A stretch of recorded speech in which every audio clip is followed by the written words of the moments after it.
তোমরা অনেকে বসে আছো আমার বিয়ের ভিডিও দেখার জন্য। তো বেশি কিন্তু দেরি না, খুব জলদি চলে আসবে আমার বিয়ের ভিডিও। তো এখন যে ভিডিওটা হচ্ছে সেটা হচ্ছে বৃদ্ধির। তো চলো তোমাদের সঙ্গে শেয়ার করি। তোমরা তো আগের ভিডিওতে দেখতেই পেলে আমার কিন্তু সকাল সকাল উঠিয়ে দধিমঙ্গল অনুষ্ঠান কমপ্লিট করে যেহেতু আগের দিন রাতে অনেক রাতে ঘুমিয়েছিলাম আর সকালবেলায় তুলে দিয়েছিল, তার জন্য শরীরটা অনেক ক্লান্ত ছিল।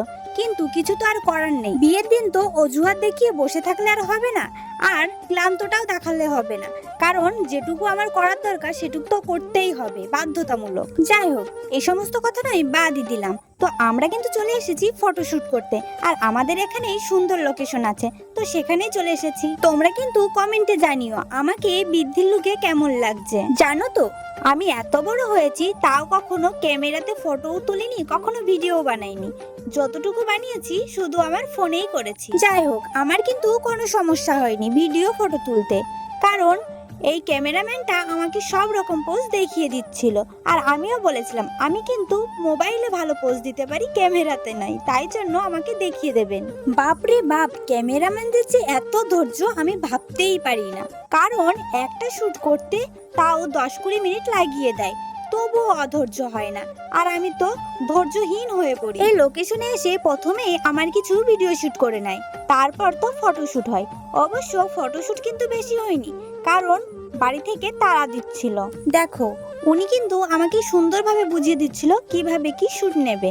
তো উনি আমাকে দেখিয়ে দিচ্ছিল, এদিকে আমার বোন দাঁড়িয়ে আছে আর ওদিকে ফটোগ্রাফার দাঁড়িয়ে আছে, মানে ইনি ভিডিও করে আর পাশের উনি ফটো তোলে। তোমরা অনেকে কোশ্চেন করছো তোমার দিদি কোথায়? আরে আমার দিদিকে কি করে দেখা যাবে, কারণ পুরো ভিডিওটা তো আমার দিদিই করছে। আর তোমরাই বলো, ছোট বোনের বিয়ে আর দিদি কি বসে থাকতে পারে? দিদির তো সেই কাজ, আমার দিদি সব দায়িত্ব পালন করছে। যেহেতু আমার কোনো বড় দাদা নেই, দাদার মতো আমার দিদি আমার বিয়ের কাজটা খুব সুন্দরভাবেই তুলে দিয়েছে। আমার বিয়ে নিয়ে তোমাদের মনে অনেক কোশ্চেন, হ্যাঁ দেখছি তো কমেন্ট বক্স ভরিয়ে দিচ্ছ। বিয়ের ভিডিওগুলো পোস্ট করা কমপ্লিট হোক, তারপর তোমাদের কোশ্চেনের অ্যান্সারগুলো আমি ঠিক দিয়ে দেবো একদিন টাইম করে। দেখতে দেখতে আমি কিন্তু অনেক টাইম হয়েছে বাড়ি থেকে চলে এসেছি, মানে ফটোশুট ভিডিও করার জন্য। এদিকে বাড়ি থেকে কল করছে, কারণ আমার বৃদ্ধি এখনো হয়নি। যতবার কল করা হচ্ছে দিদি বলছে 5 মিনিট 5 মিনিট, কিন্তু একটা কাজ করতে আসলে কি 5 মিনিটে হয়? আর বিশেষ করে ফটো ভিডিও। আমার বাড়ির লোকের তো ধৈর্যের বাঁধ ভেঙে গেছে, এক এক করে দেখি সবাই চলে আসছে। ফার্স্টে দেখি মামা আসলো, আর মামা বলছে তাড়াতাড়ি আয়, বাড়ি থেকে ডাকছে। আর আমরা তো জানি একবার বাড়ি ঢুকে পড়লে আর সহজেই ফটোশুট করার এখানে আসতে পারবো না। দেখতে দেখতে আমাদের পাড়ার মেয়েগুলো চলে এসেছে, কারণ সবাই জল সইতে যাবে। তোমরা দেখতে চাইছিলে না আমার দিদিকে, তো দেখো এই আমার দিদি এতক্ষণ ক্যামেরা ধরেছিল, মানে আমার ফোনটা, যার কারণে ক্যামেরার সামনে দেখাই যাচ্ছিল না। তো অবশ্যই কিন্তু কমেন্টে বলো আমার দিদিকে কেমন লাগছে। আমার তো সেই লাগছে, আমার দিদির নজর না লেগে যায়। মামা তো কিছুক্ষণ ধরে দাঁড়িয়ে থেকে বলে বলে পারলো না যখন, তখন মামা কিন্তু বাড়ি চলে গেছিল। তারপর দেখি আমার বান্ধবীরাও চলে এসেছে সবাই, তো খুব মজা লাগছিল তখন। তার কিছুক্ষণ পর আবার বাড়ি থেকে কল করেছে, আমাদের তো রীতিমতো বকা শুরু করে দিয়েছে যে সূর্য উঠছে না ডুবছে, যে তোরা এখনো আসলি না। দিদির তো রীতিমতো রাগ হয়ে গেছে। দিদি বলছে আচ্ছা জ্বালা, তো একটা কাজ করতে আসলে সেটা কমপ্লিট না করে গেলে সেটা আর কখনোই হয় না। তারপর দেখি মা চলে এসেছে, তো মায়ের চোখ দেখে ভয়তে দু বোন তাড়াতাড়ি মার পিছন পিছন চলে গেছি। আমরা যখন বাড়িতে ঢুকলাম, বাবা সবাই দেখি তাকিয়ে আছে আমাদের উপর রেগে রেগে। আসার সঙ্গে সঙ্গে আমি বিধিতে বসে পড়লাম। তো আমার যেটুকু কাজ সেটুকু তো করতেই হবে, ওর জন্যই বকাবকি করছিল। আর বাবা তো অনেক আগেই বসে আছে। এদিকে ব্যান্ড পার্টির দলও কিন্তু চলে এসেছে, বাইরে তো সেই বাজাবাজি হচ্ছে আর সবাই খুব মজা করছে। আর আমাদের বাড়িতেও কিন্তু লোকজন চলে এসেছে, কারণ সবাই জল সইতে যাবে। আমার তো বেশ ভালোই লাগছিল। তো আমি কিন্তু বিধিতে বসে পড়েছি, আর আমার যে যে নিয়মগুলো সেই নিয়মগুলো কিন্তু শুরু হয়ে গেছে। ফার্স্টেই মন্ত্র পড়া দিয়ে শুরু হলো, তারপর তো কত নিয়ম। দেখো আমার পাশে যে বসে আছে সেটা কিন্তু আমার মামি, পিছনে সবাই আমার রিলেটিভ।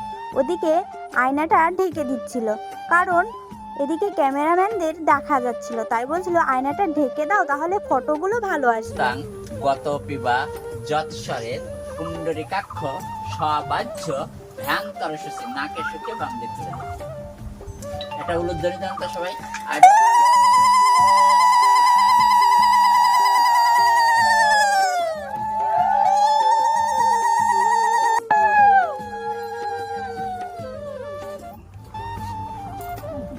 আবার জোরহাত করো। ক অখণ্ড মণ্ডলাকারং ব্যক্তম যেন চরাচরম তৎপদং দর্শিতং যেন তস্মৈ শ্রী গুরুবে গুরু ব্রহ্মা গুরু বিষ্ণু গুরুদেব মহেশ। চলো তোমাদের একটু বাড়ির বাইরেটা দেখিয়ে নিয়ে আসি। বিয়ে বাড়ি বলে কথা, চারিদিক শুধু স্নানের কাপড় নাড়া রয়েছে। তোমরা কিন্তু এইসব ইগনোর করো। দেখো ব্যান্ড পার্টির লোকজনরা এসে কিন্তু বসে আছে আমাদের জন্য, কিন্তু বৃদ্ধি কমপ্লিট না হলে কেউ বেরোতে পারছে না। তোমরা হয়তো ভাবছো বিয়ে বাড়ি তাহলে প্যান্ডেল কোথায়? আসলে বিয়েটা আমার আষাঢ় মাসে হয়েছে, আর জানোই তো আষাঢ় মাস মানে প্রচুর বৃষ্টি। এই জন্যই তো ভেবে চিনতে সবাই বললো চলো বিয়েটা নয় লজেই দেওয়া যাক। তাই তো আমার বিয়েটা লজে হয়েছে। দিদি তো ভিডিওতে আসতেই পারছে না, কারণ সব সময় দিদি ক্যামেরাটা ধরেছিল, মানে আমার ফোনটা। ওই জন্য মাঝে মধ্যে কাউকে দিয়ে একটুখানি ভিডিও করে নিচ্ছে, যাতে দিদিকে একটু দেখা যায়। কি আর করা যাবে বলো?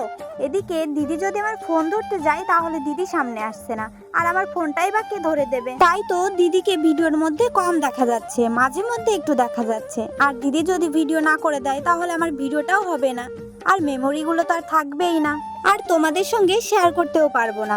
যার জন্য দিদি কিন্তু ভিডিওর মধ্যে কম আসছে বলতে আসতেই পারছে না। আর দেখোই না আমি এখন ভিডিও এডিট করছি, আর দিদি তো ভাবছে ইস এইটুকু নিতে তো ভুলেই গেছি, এইটুকু নিলে ভালো হতো, মানে এই ক্লিপটুকু নিলে ভালো হতো, কারণ অনেক ক্লিপ নেওয়াই হয়নি। আর আমার দিদি একা একা কত দিকে সামলাবে, হয় এই দিকে থাকলে অন্য দিকে হয় না, অন্য দিকে থাকলে এই দিকে হয় না, যার জন্য অনেক ক্লিপ কেটে গেছে। কাশ্যপিয়াং মহাধুতিং ধান্তারিং সর্ব পাপগ্ন পনতস্মি দিবাকরম। সূর্যের উদ্দেশ্যে একটা প্রণাম করো। আবার যাই হোক, নেক্সট ভিডিও খুব জলদি আসছে। ভিডিওটা এই পর্যন্ত, সবাই ভালো থেকো, বাই।